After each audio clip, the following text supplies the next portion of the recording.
Chapter 12. Back to normal, maybe. Bethany blinked as the fog faded away. Then a series of memories flooded her brain. It was a week before the death of her parents. They were 6 and exploring the wood until they heard someone crying for help. It was a bird. He told them that when he was passing by an abandoned house, he saw 2 foxes in a cage by the window, and he told us to help them.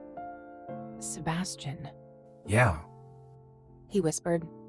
I remember. They heard someone grunted, and from the corner of Bethany's eyes, she saw Jace. She saw Jace sitting up. Ugh, what happened? He asked as he shook his head, trying to clear away the fogginess of his brain. I fed you a potion to let us see through your memories, Brujah said, and walked away. Bethany glanced at Brujah's back when she walked past Bethany. How did she understand Jace when she couldn't before? Was she just pretending she didn't understand? All in all, this witch is not simple. Bethany was broken out of her thought when Jace asked her something. Did you find anything? Kinda, Bethany said, unsure of her answer. What did you saw? He asked again. But before Bethany could answer, another groan startled them. Valerie groaned out, but her eyes were still shut. Bethany, what did you saw? Jace asked after Valerie quieted down. Bethany hesitated to tell Jace about his past. Bethany, there's no point hiding our past. Quit stalling and tell me, what did you saw? Jace asked again, a little more sternly. Well, Bethany started before spilling everything about the memories she witnessed. So our parents sold us. He said sadly. A nod. We were turned into foxes, not born. He said. Another nod. And we've met before, and you and Sebastian were the ones that freed us? Yes. Wow. He mumbled as he laid back down. Wow indeed. Sebastian said. Then, Brujah came back and placed a bowl in front of them. After that fainting incident, it's better if they asked what's mixed in that bowl. What is it? Jace sniffed and frowned. Trust me, this will help you. A lot, Brujah said with a mysterious smile. Jace looked at Bethany, but Bethany just shrugged. Jace and Valerie smelled the stinky liquid one last time before downing them. They drank a few mouths and all was well until they started screaming in pain. What's going on? Ramona asked frantically. Bethany glared at Brujah.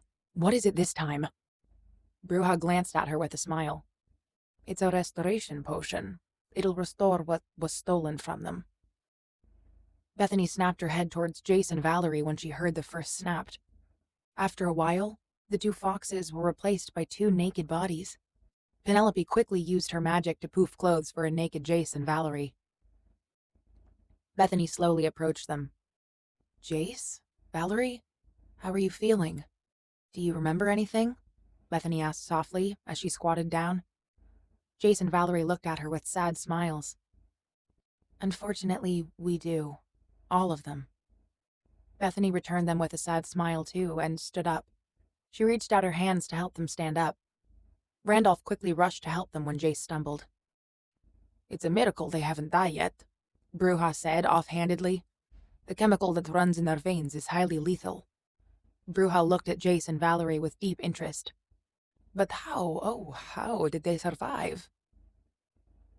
Bethany ignored her in favor of Jace and Valerie. How are you feeling?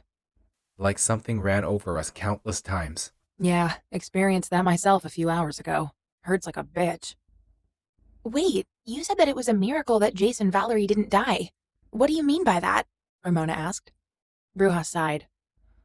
Okay, I'll try to explain it as understandable as possible. The chemicals running in their veins were a mix of fox's blood and other dangerous chemicals.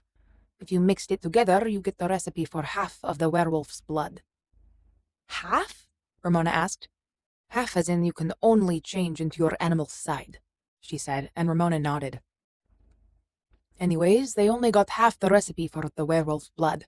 With only the half of the recipe, it's far more dangerous than the completed recipe. Imagine while you making cookies, you added the eggs and flour, but you forgot to add in the sugar and butter at the end. The results were awful, so your mouth will reject it and you will spit it out. Now, imagine the chemical is the unfinished cookies and you ate it. It's the same. Your blood will reject the chemical, and you will end up spitting the chemical out together with your blood. It will make you insane and eventually die," she explained. "But some people ate the cookies instead of spitting them out. The result of eating the cookies, you get a tummy ache and end up vomiting. If you don't drink the antidote, your condition will get worse and you'll end up dying. It's the same thing. Either way, you'll die," she finished. "So you're saying that there's something protecting Jace and Valerie from the chemical?" Bethany asked. "Exactly," Bruja said, and went to Jace and Valerie with 2 needles. "What are you doing?" Valerie asked.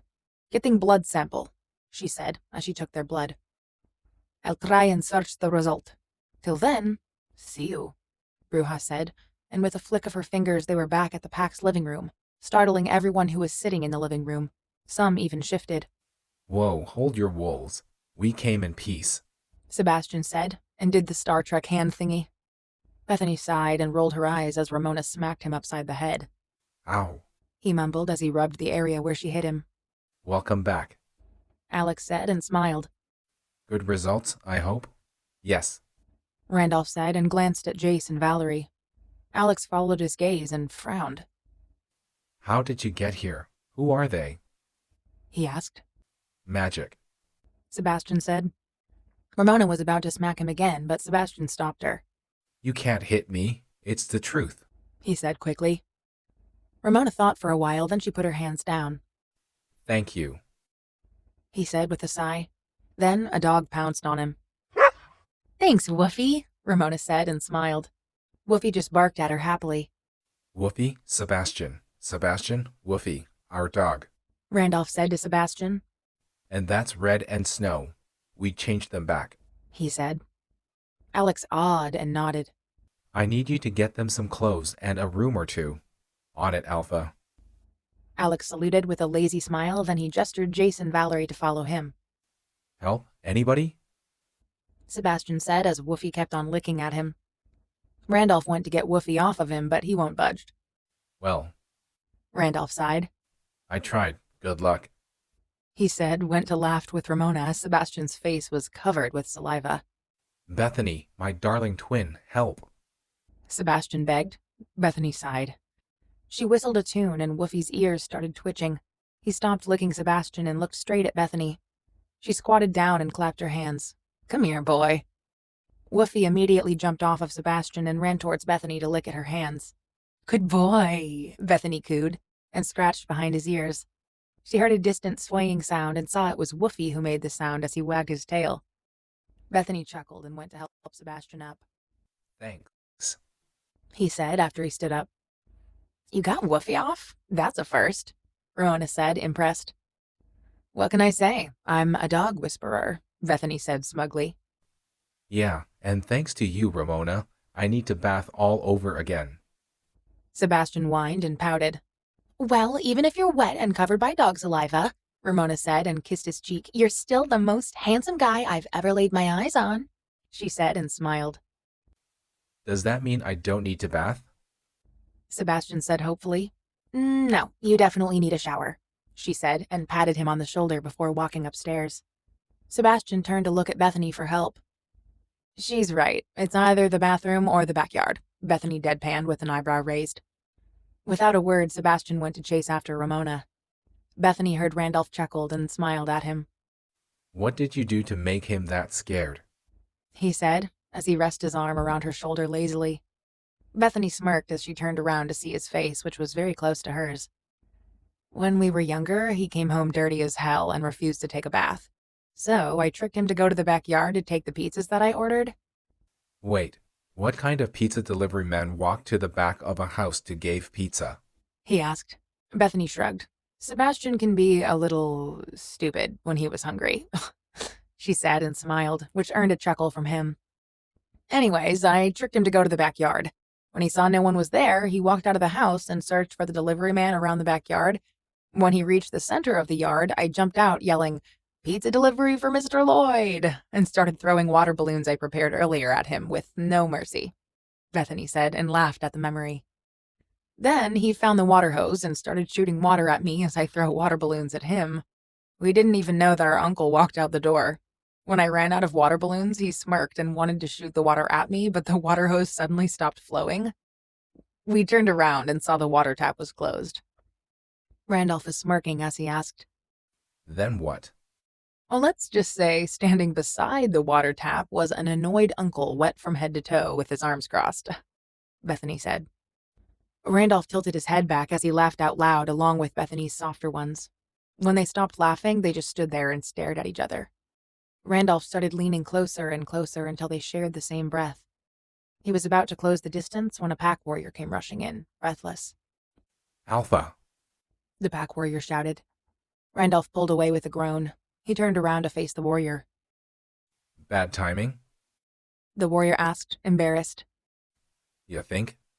Randolph said, then he sighed. What is it? King Grayson has arrived and he requested to meet Luna and her brother. The warrior said as he nodded at Bethany. All right. Tell him that I'll bring them out. He said. The warrior nodded before running out of the house. Guess I'll go and get my brother, Bethany said, shifting from left to right after they almost kissed. Yeah. Randolph said, the tension making them both awkward. Bethany was about to turn away, but Randolph grabbed her wrist. Bethany, you forgot something. He said. What? Bethany asked, bemused. This. Randolph pulled her in by the waist and crashed his lips against hers. Bethany's eyes widened at the sudden kiss, but returned it back happily. Somehow kissing Randolph is so intoxicating. Randolph wrapped his arms around Bethany's waist, pulling her closer into his embrace as she wrapped her arms around his neck. They were breathing heavily when they broke their kiss. Go get your brother, Randolph said softly, eyes darting from her eyes to her slightly swollen lips repeatedly before he pecked her nose. He let go of her waist and followed the pack warrior out of the house. Smooth. Bethany jumped and turned around. Sebastian was there, leaning against the wall with a smirk. Shut up, Bethany grumbled with a silly smile on her face. So, Sebastian started as he pushed himself off the wall. why did Randolph want you to find me? Grayson's here. He wants to see us, Bethany said. Where is he? He asked. At the front yard with Randolph, Well, let's go. he said, and they walked out of the house. They spotted Randolph talking with Grayson and went to stood beside them. Hey, Grayson. Never thought I'd see you so soon. Not that I'm complaining, Bethany said cheekily. Grayson smiled. Hello, Bethany.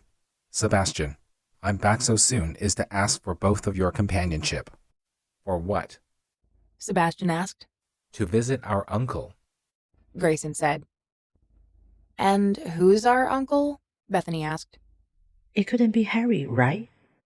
The king of Golden Wolf Pack. Shit.